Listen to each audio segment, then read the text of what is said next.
Hi, my name is Mat Starczewski and I am a chemist here at GCMS Technical Center. Today I'm going to talk to you about gas chromatography with mass spectrometry, often abbreviated as GCMS. GCMS is an analytical technique we often utilize to evaluate chemical composition of a wide range of organic materials such as coatings, sealants, concrete additives, plastics, plasticizers, and many more.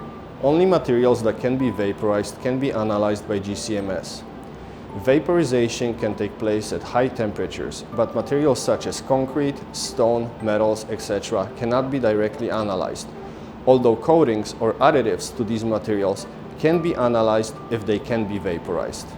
Today, we are going to analyze coating sample from a steel bridge in Chicago area.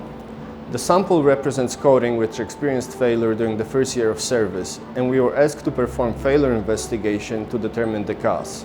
As part of the investigation, we often perform chemical analysis to identify the chemical composition of the coating binder. In this case, we were asked to verify if the coating is consistent with polyamide epoxy. First, we need to introduce our sample into the instrument. Our most often utilized sample introduction technique is pyrolysis.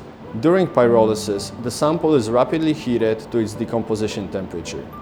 The heat forces the sample to break down into characteristic components in a reproducible way.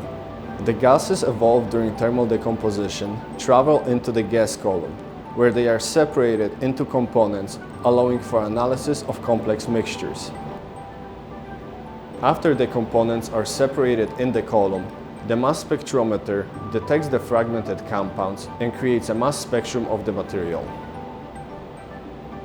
The mass spectrum is used to identify the compounds present in the sample and is compared against a library of known materials to identify individual components.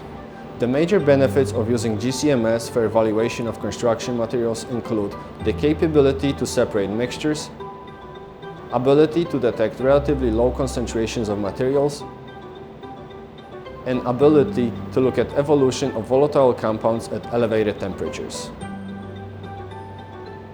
By performing GCMS analysis of the coating sample, we determined that its chemical composition is not consistent with polyamide epoxy, which was the specified material. Instead, we identified the sample as aliphatic polyurethane. This information will be used to develop conclusions as to the cause of the coating failure. Thank you for stopping by at the GCMS Technical Center.